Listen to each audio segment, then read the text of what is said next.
everyone, thanks so much for watching this video. My name is Matt Musselman and I'm a freelance musician based in New York City. My primary instrument is the trombone, and I specialize in older jazz styles from about 1890s ragtime to 1960s hard bop. And because this is a trombone instructional video and not my Type 5 at the Comedy Cellar, I'm going to try my best to limit this introduction to only the most pertinent information. This video is entitled Matt Musselman's Relatively Reasonable Routine for Trombone Technique 2024 Actual Go-Through. In it, I show myself actually going through the entirety of my current technical routine with added voiceover commentary explaining what I'm doing and what I'm thinking about. My goal for this video is not so much to present a lesson on a specific skill, but rather to share my overall approach to practicing trombone technique and to provide a window into what that actually looks like and sounds like in reality. My general message is that I find aiming to be perfect to be detrimental, and I generally do much better when I simply aim to be relatively reasonable. For me, being relatively reasonable simply means putting some time into something so that the results are good enough for me. I have so many disclaimers I want to make about this video, but I'm making the relatively reasonable decision to simply put them in the description below. Also included in the description below is a link to a PDF of the sheet music for the routine, as well as my contact information, should you be so inspired by this video that you want to take private trombone lessons from me. Alright, thanks so much for bearing with me through all of that, and without further ado, here's Matt Musselman's Relatively Reasonable Routine for Trombone Technique 2024 Actual Go-Through. Hey guys, voiceover Matt here. Hope you're doing well. I'm going to be commenting on myself, so get ready for it to get meta or something like that.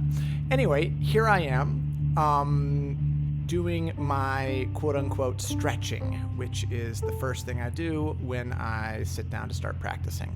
You'll notice also on my computer, maybe you'll notice, maybe you won't, it's kind of small in the background, but I have a couple of windows open. I have a timer, which is super important and super helpful for me. I started at 1 hour and hit start when I start practicing. It's a great way for me to kind of just monitor time. Also for me to see progress, even if it's just the progress of time. Say, okay, you have accomplished 5 minutes, you've accomplished 10 minutes. Super helpful for me. Amazing practice tool. I absolutely love it. So timer, yes. I also have a metronome on my computer. We'll get to that later. I also have Logic open on my computer, and a MIDI keyboard, which again we'll get to later when I use that as a pitch reference. I also have Spotify open, and I'm listening to some music that I find puts me in a clear, stable, if you will, relatively reasonable state of mind. I try to keep that the same, at least for a couple, at least a month, if not more. I think I've been listening to this one for about 4 months. It's this great album by 9 Inch Nails, believe it or not. It's kind of an ambient album called Ghosts, Volume 1 through 4. And I've been starting each practice session during this stretching period with that album. It's actually, I think I start with Ghosts 4, the first 2 tracks of that. The reason I'm being specific about it is that I find it helpful that I'm not making any decisions during the practice session. Like, I know I'm going to start with Ghosts Volume 4, and I'm going to start with neck rolls. Like, that's it. You can also see, or you've probably been watching my actual stretching, so I'm not really going to describe that much. One, because I doubt that I'm showing the best way to do it. Two, because these really probably aren't the most amazing stretches in the world. And three, because it doesn't really matter to me what you do. I'm kind of just doing something the same every day that kind of activates my body, particularly the areas that are associated with playing the trombone, or holding the trombone rather, like my neck, my shoulders, my wrists, my forearms. Those are all areas that I find myself, or that I find get tight or get tired, and they're easy to neglect because they don't. I mean, the wrists and the fingers go into playing the trombone, but the shoulders, for example, largely hold the trombone, at least the left shoulder, and the left hand simply holds the trombone. Speaking of, you just saw me go through my hand position for the left hand. Here's the hand position for the right hand. I'm sorry that went by so quickly. I'll try to do another video on hand position.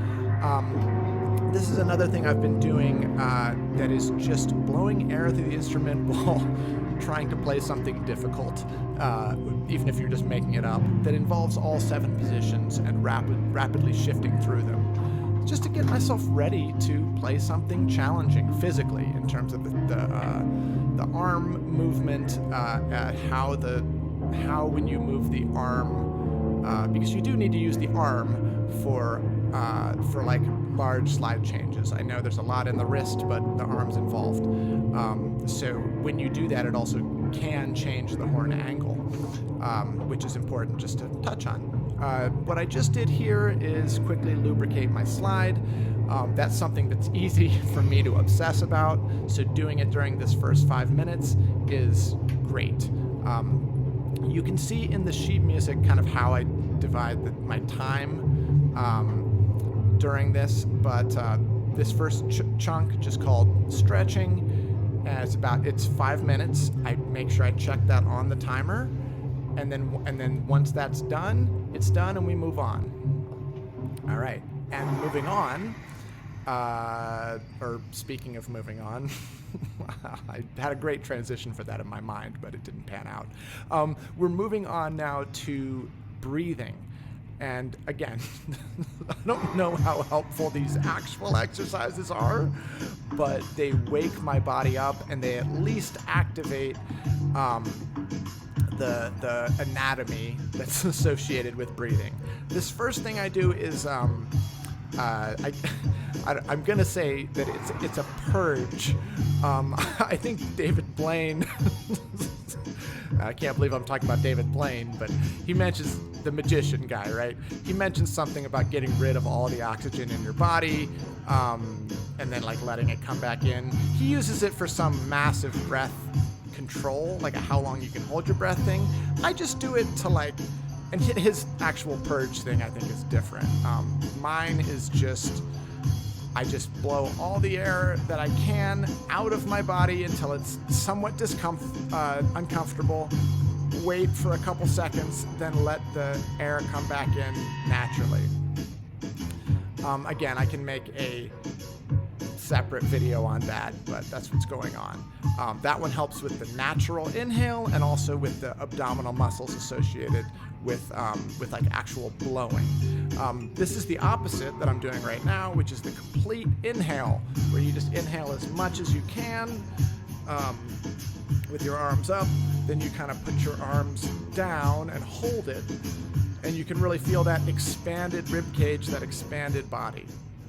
So that's also helpful, just to know what it feels like to have literally, or maybe not literally, but to be as close as you can to full. This is me, so that's kind of you get an idea of completely empty, completely full. That's that in a nutshell. Now we're kind of going into metered breathing, which I also do with a kind of an arm raise and an arm lower. This is something where you breathe in for 4, out for 4, then in for 3, out for 3, then in for 2, out for 2, in for 1, out for 1, and then then subdivisions for that. So then that in 8th notes, 16th notes, and I think I do 32nd notes. I do something kind of nuts. So right now this is in for 1, out for 1. Okay, and then I actually switch it to out, in for the next part when I do eighth notes. Yeah, and I'm trying to show that with the finger. I don't actually really do that finger pointing, but I'm trying to show when I'm breathing in, when I'm breathing out.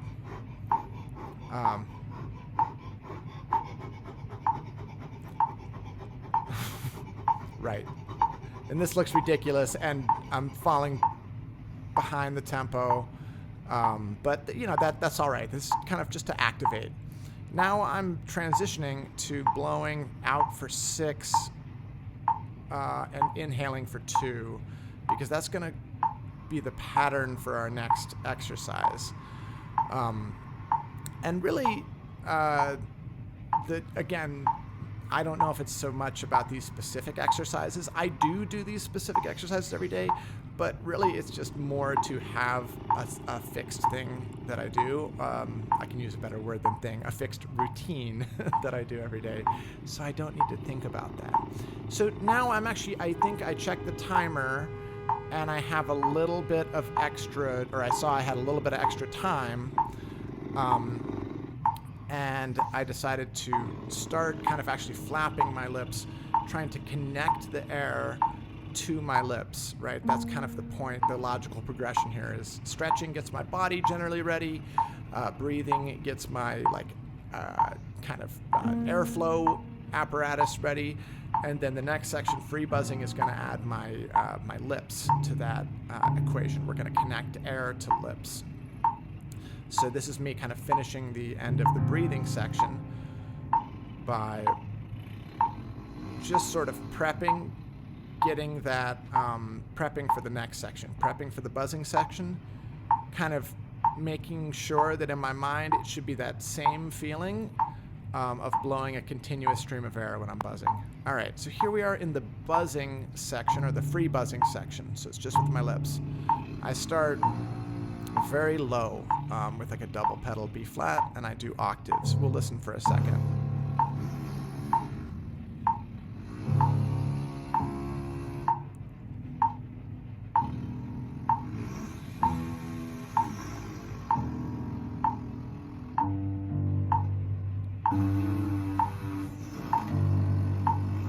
I'm trying to do this as smooth as possible, but there are breaks.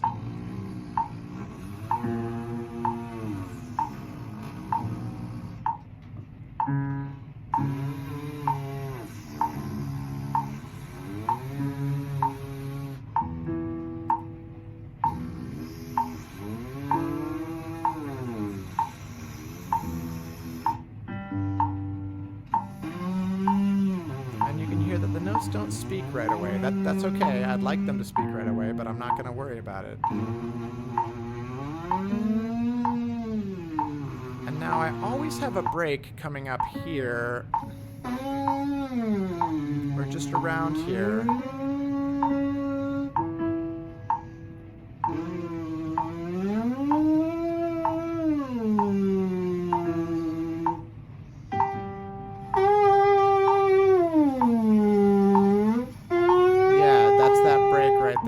Around D, F. Yeah,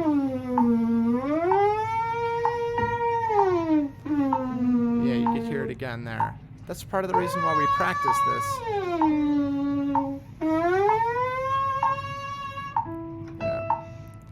Yeah. Right now, though,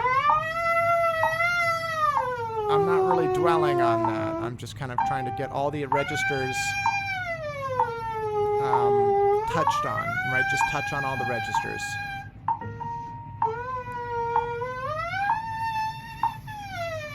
Can't quite make it up to that double B flat, no worries. Now this one's more of a straight strength building exercise.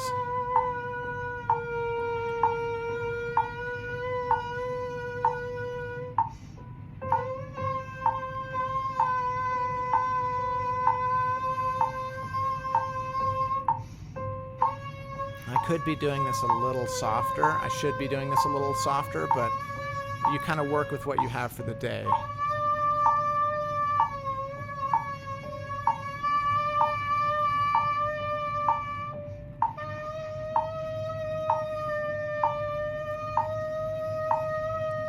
Same with pitch, too. The pitch is close.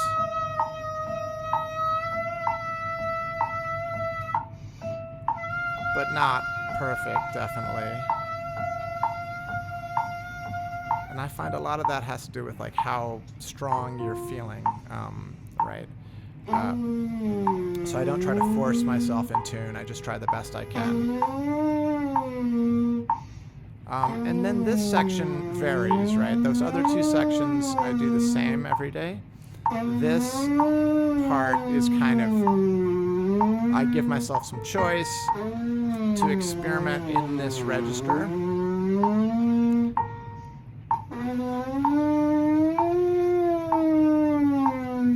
And you'll notice that I am buzzing downstream, which is top lip over bottom lip. And that's recommended, regardless of your embouchure. When I play, I play bottom lip over top lip, which is an upstream embouchure. But it's recommended that by the people who specialize in embouchures, that you, regardless of your embouchure type, you buzz top lip over bottom lip. I found that helpful. I didn't believe it for a long time, but it's helpful. You can even see those kind of corner muscles. Well, maybe not right now, but those muscles kind of on the sides of, they're like, I don't know what dimples are, but I will try to point these. You know what? I'm not going to worry about it. There's these things called, that in shorthand, people call corner muscles.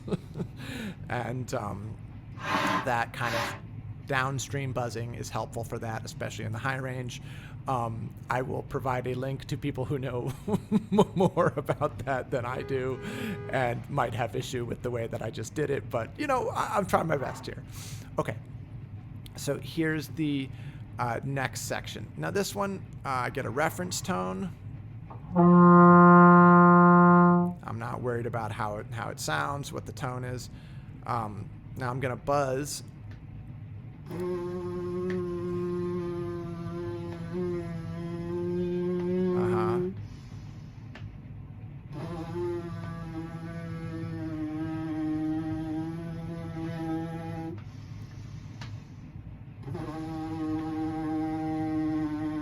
So not perfect, right? I'm just trying to have a steady blow, breathe through my nose, slow bend, and to keep my place and my pitch without a pitch reference. That's actually really difficult for me to do, because I don't always know where I end up, or which pitch I end up. You'll see what I mean.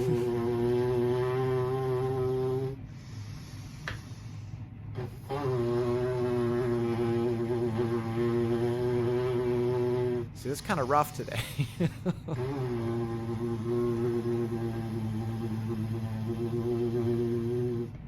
Okay, and I think I'm trusting that I matched that pitch. I think I was pretty close, and I think I gave myself the look that said, hey, you were pretty close. Always nice when that happens, but don't expect it. Just be happy when it happens, or expect it. Live your life. Okay, I do the same thing on the mouthpiece.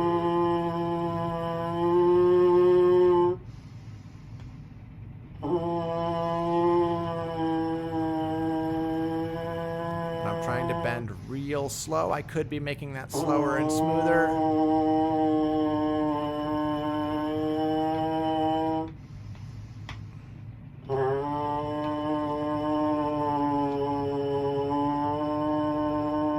And it's so difficult to come back to that same pitch. It's easy to come back higher or lower. But also that's okay. The main focus is on the blow, the airstream, right?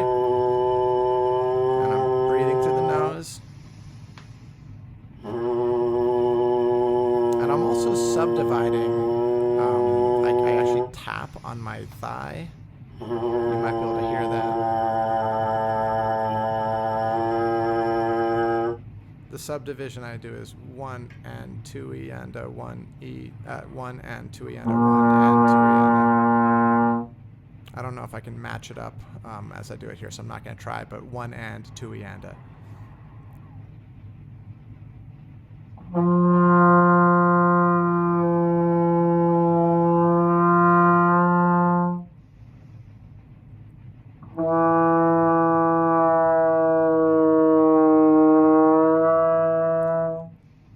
notice that I don't have a tuner out yet. I could be way off in terms of pitch. That's not really my, and I probably am. That's not really my focus right now. I'm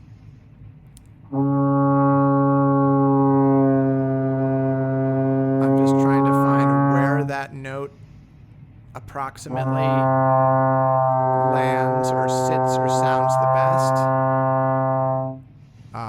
based on that position and my lips and the airstream. I want to make sure those mechanics are decent.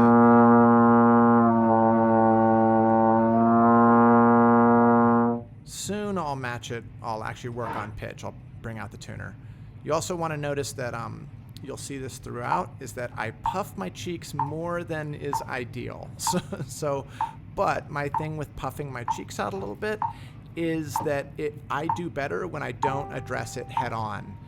When I try to force myself not to puff at all, it doesn't go well usually. It goes much better when I practice while being mindful of puffing my cheeks a little bit, but also not dwelling on it. And when I do that, usually over the course of a couple weeks, as I get stronger, I puff my cheeks less. This is not a particularly strong period for me, or was not, right? So I'm puffing a little bit more than I would like, but I'm also not, I realize that, and I'm, mindful of it, but I don't let it, I don't freak out about it, and that's a big step. So right now I'm doing going over to Mouthpiece Buzzing, like strictly Mouthpiece Buzzing. Again, working on these, trying to have smooth connections, these glissandos.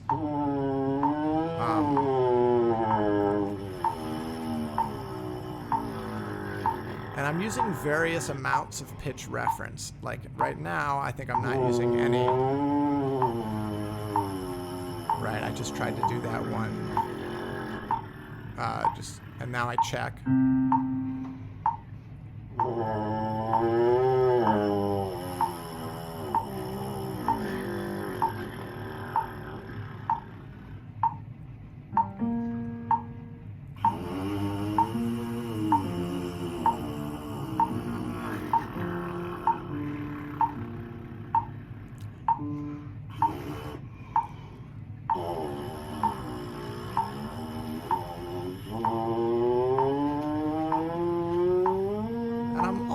Listening to where the metronome is, even if I'm not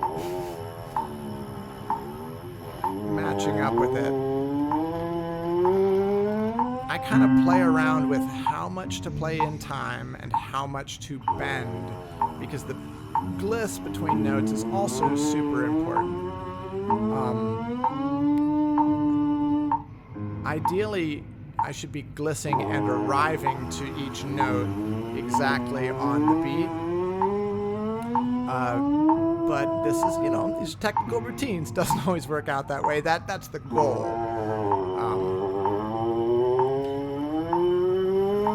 You saw me touch my rib cage briefly there. I think or my kind of abdomen. I'm trying to kind of remind myself that to continue thinking about the air, thinking about blowing air. That's kind of me trying to show a finger that, like, the air is always kind of going forward, continuing. I didn't do the best job of showing that or doing it, but I was trying to express that somehow, right? That no matter what you're doing, you're still thinking about those earlier, the concepts from earlier, right? The stretching / body use and the breathing, right?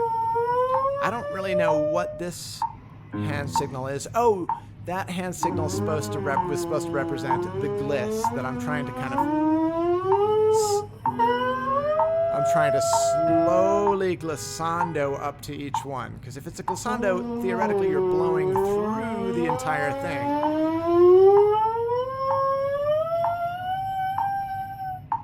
Okay, now I'm going up into the kind of extreme high register.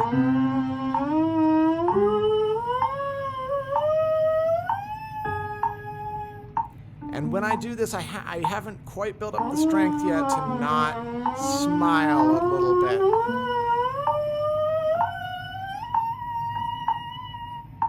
I don't know if you can see it there. I kind of turned in a little bit.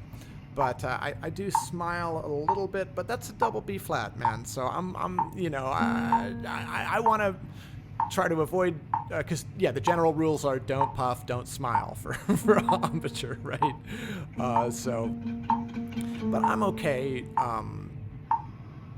in the extreme high register if things are a little wacky. I mean, you know, ideal world, no, but you know. We want to be relatively reasonable again. Okay, so this is me kind of modeling what I want the airflow and the buzz of my long tones to feel like. And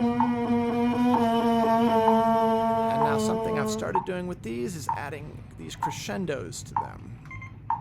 Now I get out the a crescendo decrescendo, I should say. I'm getting out the tuner because now for the first time I'm actually going to have the tuner out. I'm not going to obsess about it. I'm going to just kind of check in with it and see where I'm at, especially as my lips warm up a little bit, as my lips get accustomed to the instrument.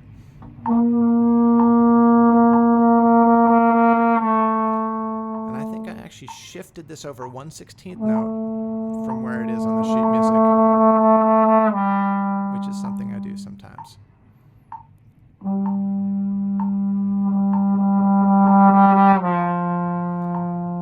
Let's listen for a bit.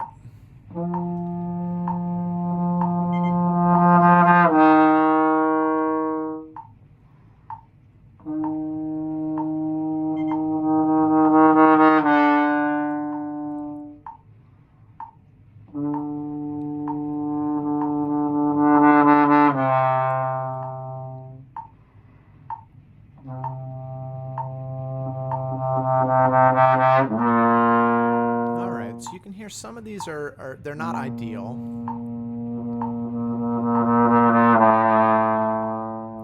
Right, that one kind of wavered at the end.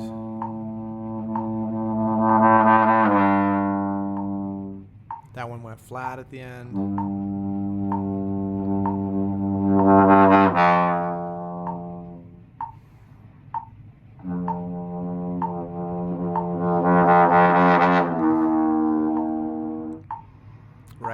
They're not perfect. I'm really just trying to concentrate on that airflow, making an even crescendo and decrescendo.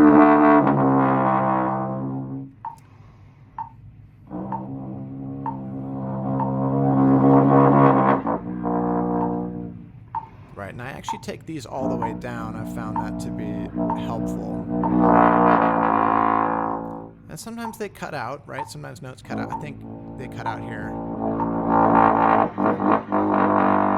Yeah, right. There's some cut out there. Just try it, right?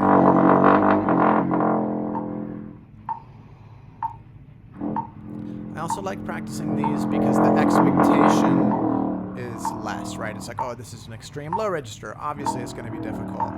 So I find myself more willing to concentrate on the gesture of it, right? The airstream and the mental concept. I find myself less attached to the sound because the sound is so weird and low and flabby. And it's nice to take that mentality back up here.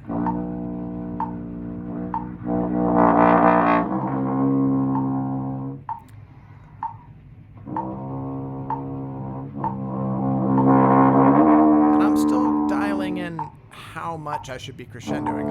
I feel like listening back, I'm crescendoing a little too much or too drastically. Like to the point where the tone is beginning to be compromised.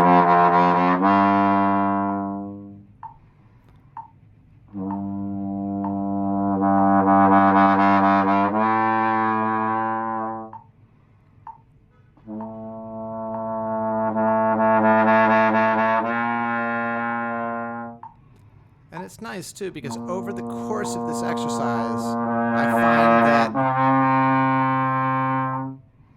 things get better. I mean, it doesn't always sound amazing.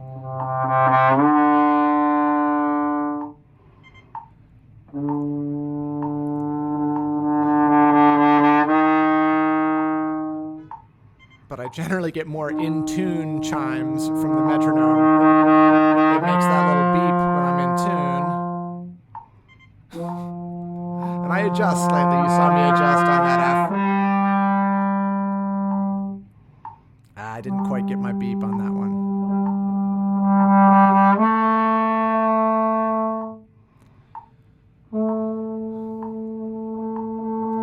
And this is a long exercise, so I find myself, sometimes my attention wavers in the middle of it. And I need to kind of make a conscious effort to just say, okay, you're still playing the exercise, stay mentally engaged, remember the airstream, have an idea of what you want to sound like, even if it doesn't sound like that. Especially with the crescendo, decrescendo, because I have a really difficult time ending notes on a decrescendo. There's still always a part where they just kind of cut out. That one I had to adjust quite a bit and still didn't quite get it.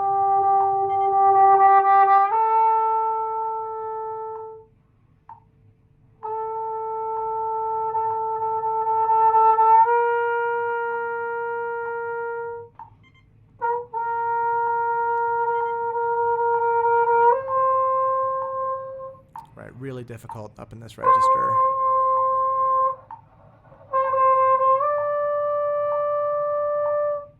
Right, and a little dip on there. But again, to be expected, and treat yourself. Once you finish that, or once I finish that, I have a sip of coffee. I like to have coffee there, and I like to reward myself with a sip of coffee or a sip of water. They might be kind of meager rewards, but when you're practicing long tones, it's helpful to have anything, because sometimes they're a little grueling. Okay. Now let me see what I'm doing here. I think am I anticipating? Yeah, I'm trying to anticipate by a 16th note, same as with the long tones. Now this exercise is kind of matching just matching buzzing to the horn. I don't know why this exercise is so great, but it is. I really like it. It's really in that meaty low register, mid to low register, which is very difficult to play in. And I find when I spend time down there, it's helpful.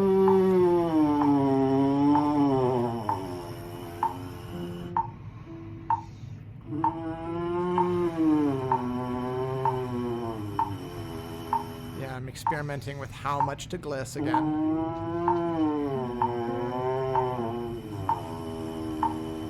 Right, and the pitch is a little iffy, but you know that's okay. I'm not going to obsess about the pitch, right? Now we try to blow an airstream, which I find helpful. I know it's different than what you probably actually do on the trombone, but I like blowing that airstream.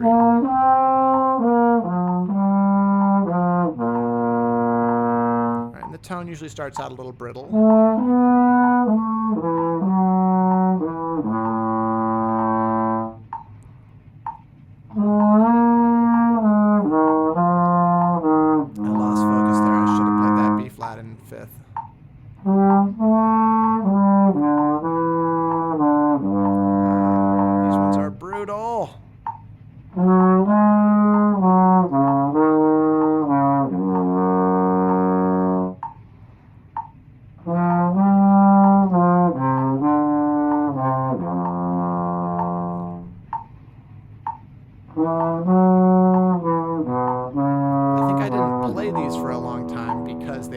Sounded like not great. I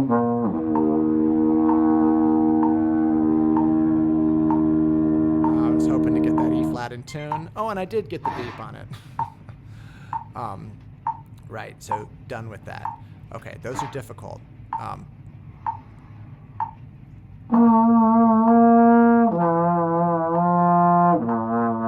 These surprisingly difficult too.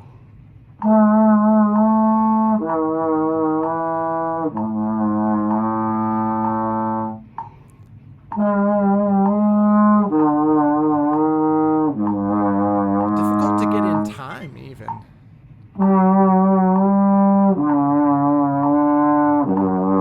Like I hear myself rushing on that.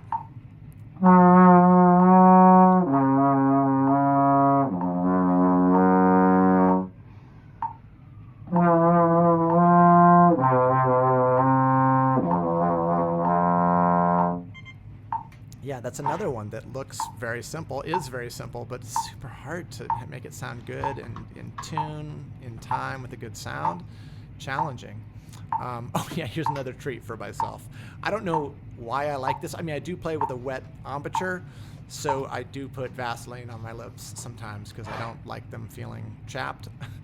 I don't know if it helps. It probably might be another superstitious thing, but it's something I'll allow myself. Okay, I turn the metronome off for these.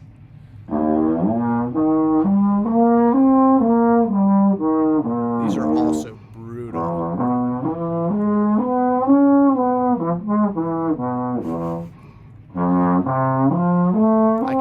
I remember being really angry at that last one because I made a mistake.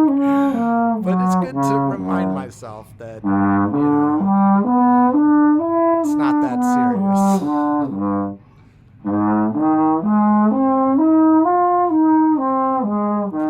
And I should be using micro positions a little more here. I'm doing it like a little bit, but like these exercises are based on one position, right? I'm staying mostly in first position, mostly in second position, but there are like very small changes you should make between each partial based on your horn and its idiosyncrasies. I'm doing a little more of it there.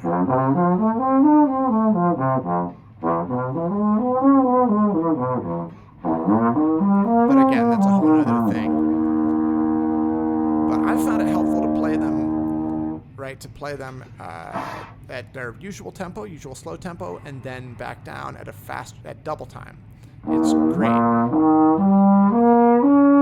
Same exercise, just extended up a few more partials.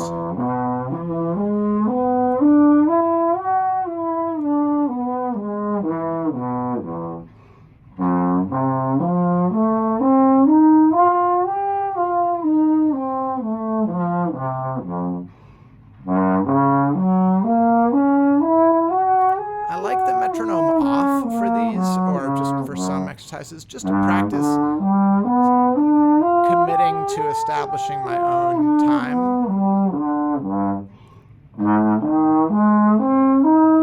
Especially with these, because it's very easy to rush, very easy for the tempo to get distorted.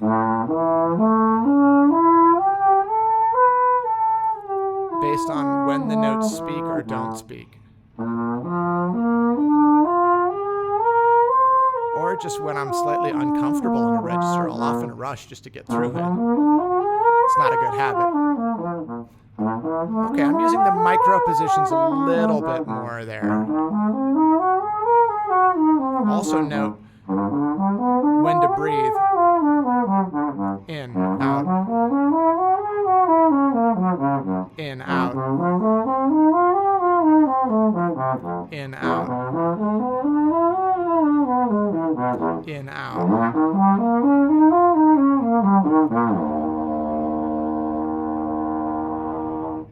I didn't get my E flat to beep that time. But I didn't, in my description, I didn't nail the in, out, like the breathing. But hopefully you know what I mean, that it's important to not have your breath take up too much time. Okay, and then it's right into, like, serious flexibility. I don't nail it but it's been helpful for me just to dive in with these. Just like, see what you got. Get your lips moving quickly. Shake it up. Like, you've done enough slow slurs, you've done enough long tones. I mean, I don't know. Someone will probably disagree with that, but for me, I've done enough long tones. I've done enough slow slurs.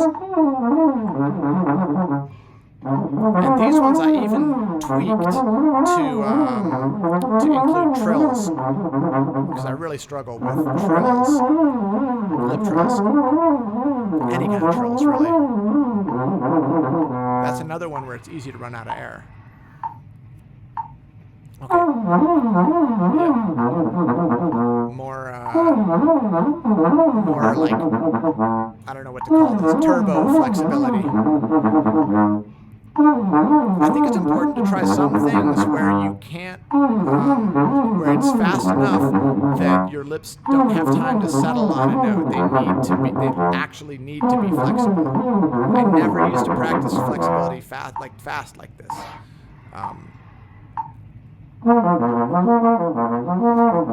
This is kind of between a slow slur and a flexibility. Some things I just practice because they're difficult for me. Like, oh, this one, it's just always difficult.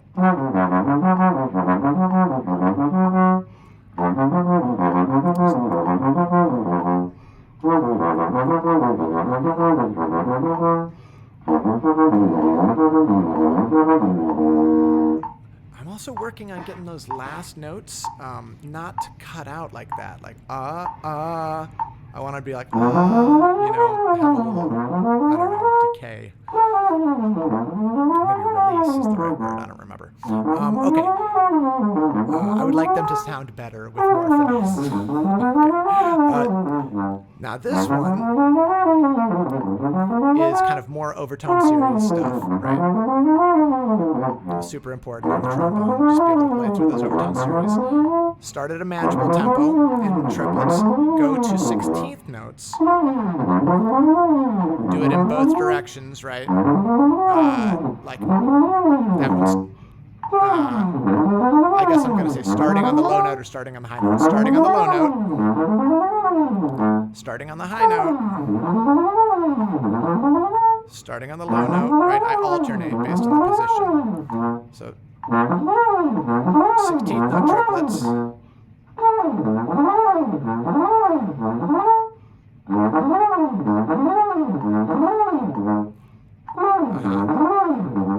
Again, starting on the low note.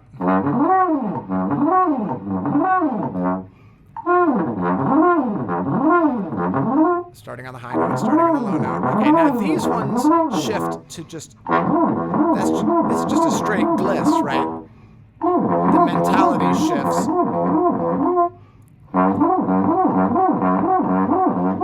I'm thinking of it more as a 2-octave leap with a giant gliss in the middle. Now, I'm not playing it amazingly, but it's getting the gesture across, and you can see how my mouthpiece is kind of moving around my face a bit, right? In different positions. That's something to like pay attention to. You don't. Some people do better when they really analyze that and track that. I generally do better when I'm just kind of, I'm going to use the word mindful, when I'm just mindful of it. I do some mirror practice, I see what's going on, I try to be efficient in my embouchure and how it moves around and all that, but in a time-limited manner, because I'm prone to obsession and rumination. Okay. This is me playing it's still part of my flexibility. Great exercise.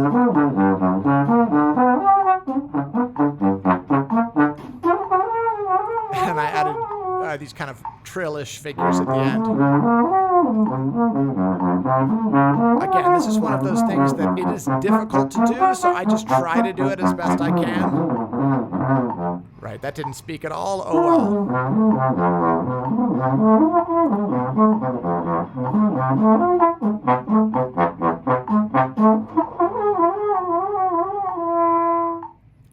Right, and you know, I think I got annoyed because that 7th position E wasn't in tune. Well, what did I expect? It's a 7th position E, you know? No, obviously I would like that to be in tune. Oh, these are so rough.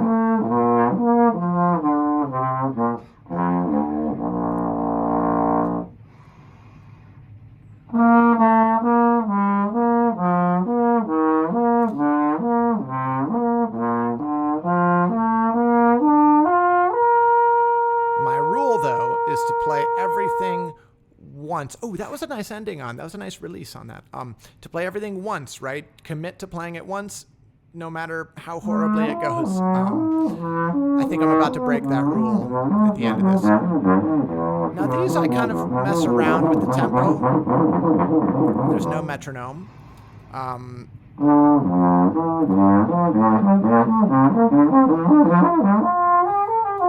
And I don't know, recently I've been playing around with kind of doing crescendo, not crescendo, accelerando, retardando, tempo changes. Hope that makes sense. The tempo changes is what I'm saying.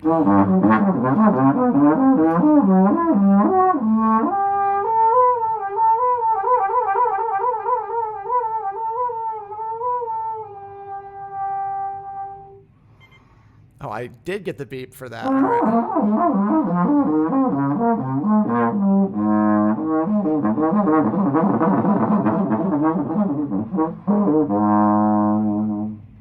Yeah, I was not happy with that. I could see that.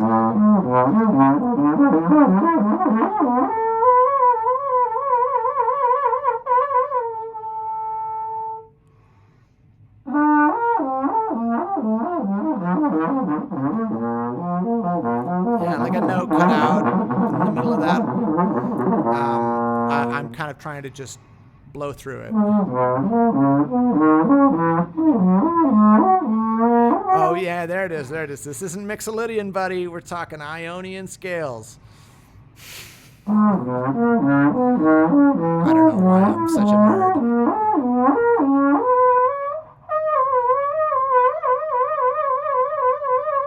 There we go. I better give myself a sip of coffee or water after that. I mean, I'm turning red. Look at that. Also, I probably should be taking more breaks during this. Like, I can hear the strain. But I just don't like taking breaks because then it breaks the task. I'm already here. I'm already focused on this task. If I break, it's going to take a net longer time for me to have finished practicing. And I don't know.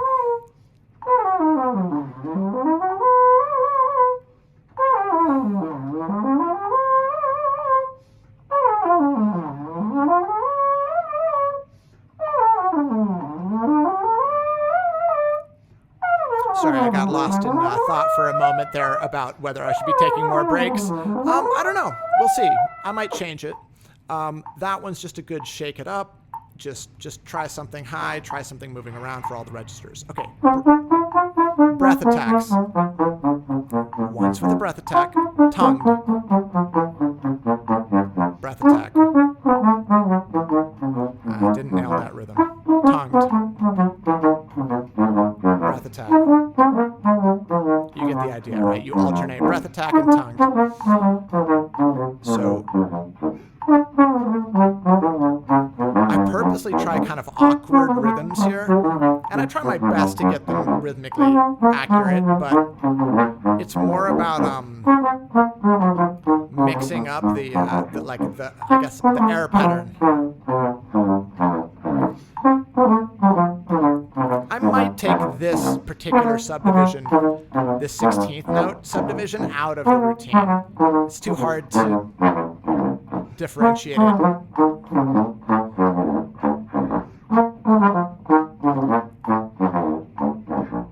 But anyway, the The point being, though, you're kind of going, actually, you know what? I'm not going to do it because, well, no, I guess I can say ha, ha, ha, ha, ha, ha, ha, ha, ha, ha, ha, ha, ha, ha, ha. Same thing here, breath attacks. Ha, ha, ha, ha, ha, ha, ha,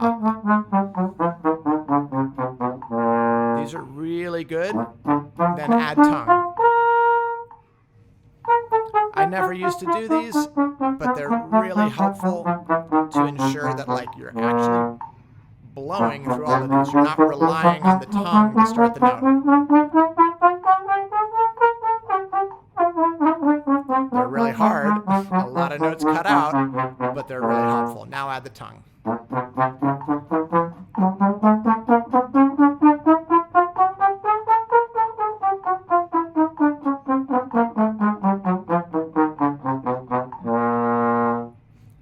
Right, and that low B flat never really settles particularly well, but you know, I think I need to remember. Good, I'm treating myself to some coffee. I need to remember to blow through, right? Just keep that airstream moving. I know that sounds cliche, but like, it can't hurt, right?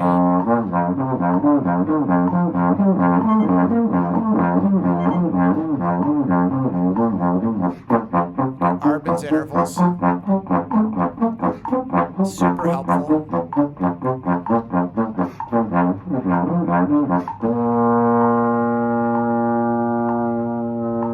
Again, super difficult to end on that B flat, that low B flat.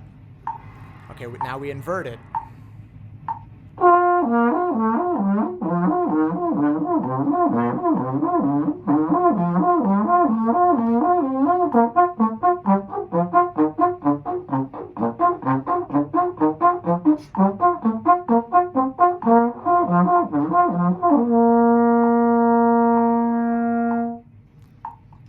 All right, it wasn't in tune at the end, but you got to live with it.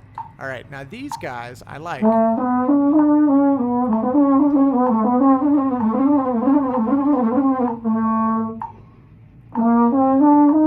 really good one to keep the airflow moving, right? You got to keep remembering that you're just blowing one airstream, right? You're just exhaling through all of that. You're using these alternate positions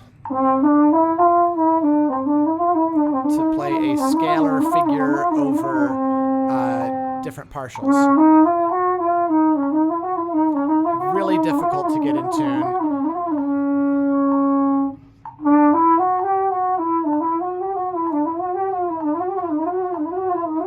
A really nice way to combine slower slurs with flexibility, especially in this upper register. It starts in the mid, takes it up to the upper register.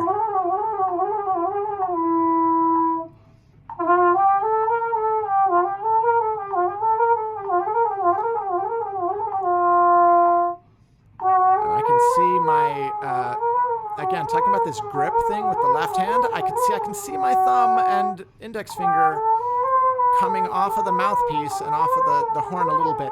It's not that big of a deal, but it tells me though just that like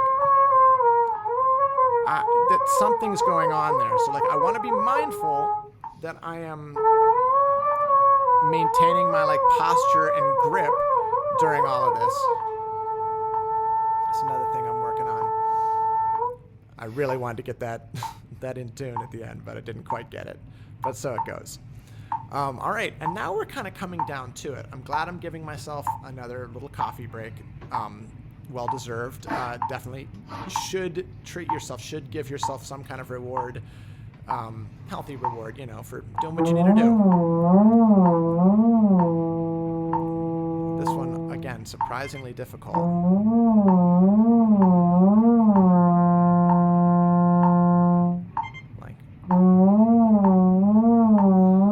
Especially at this point in the warm-up, though, or in the technical routine, it's very helpful just to recenter in this middle register.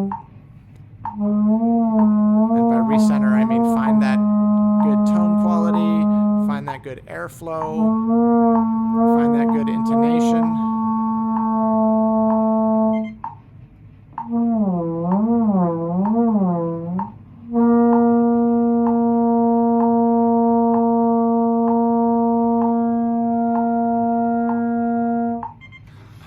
finally got that B flat.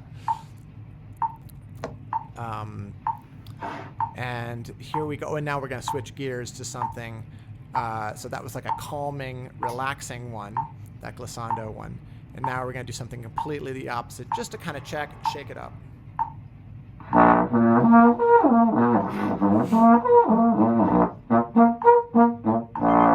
Right?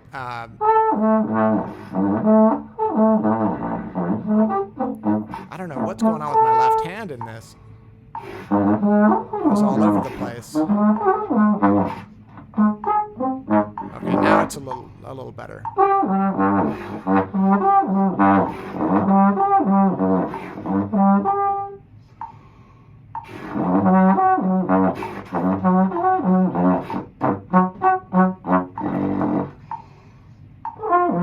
So again, it's not perfect. Just trying it out. And I don't know, it's been kind of helpful actually, even though it sounds really rough. And yeah, so that's that one. Okay, now this is the kind of the beginning of transitioning to, jazz actual music practice.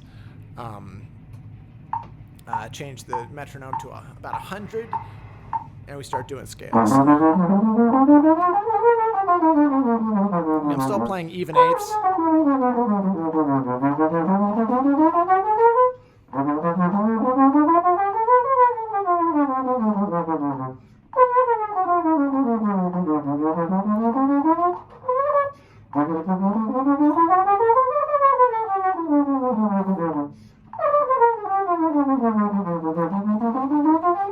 So double tonguing all of this. Just kind of going for it. Some of them are a little off. And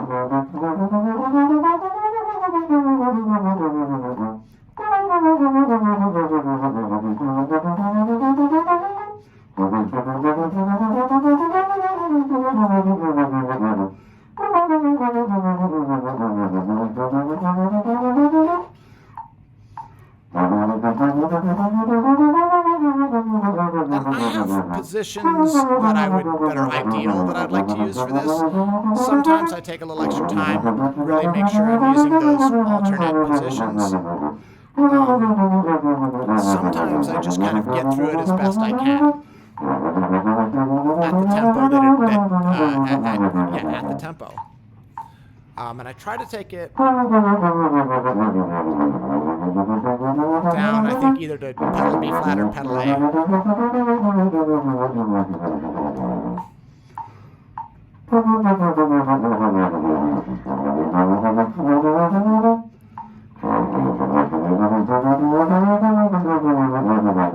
And I've actually found that faking it kind of thing to be, I don't know, kind of helpful.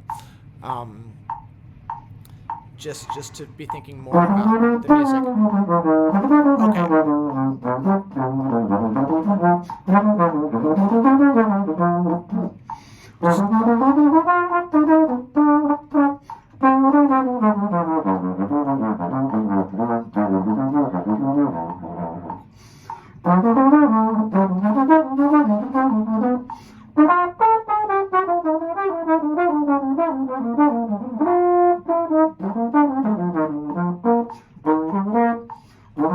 So I'm just blowing right now.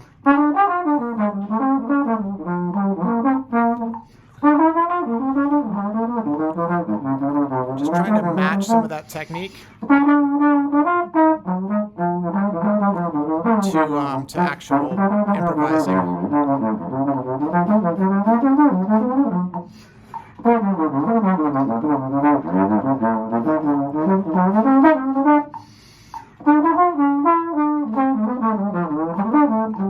Some cool moments. It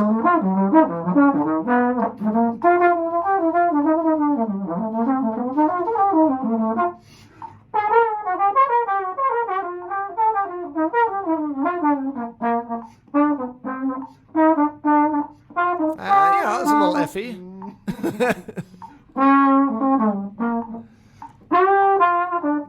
But again, I'm proud of myself there that I played a line I didn't love, but I tried to keep the form. I think I kept it.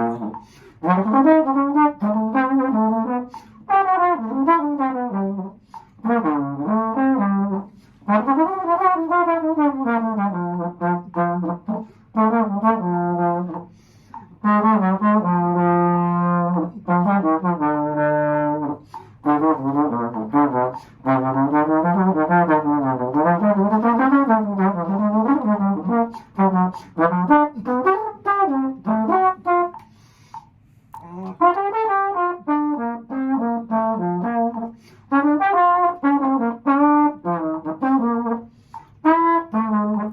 think I kept the form there, or close to it.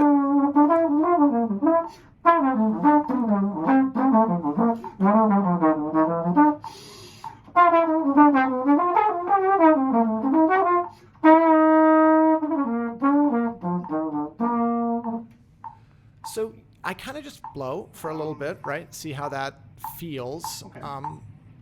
I think even right then I said, okay. So I don't know if I'm going to blow some more. But I think that's also time. I didn't hear a beep yet. Maybe I still have more time. But it looks like I'm turning things off. Oh, yeah, I'm turning things off. And that's the session. So like at that point, that's the technical practice. Ready to move on to whatever's next. Congratulations! You made it through the entirety of Matt Musselman's relatively reasonable routine for Trombone Technique 2024 actual go-through. Thanks so much for watching. Think about taking private trombone lessons with me. Be well, and I look forward to seeing you next time. Peace.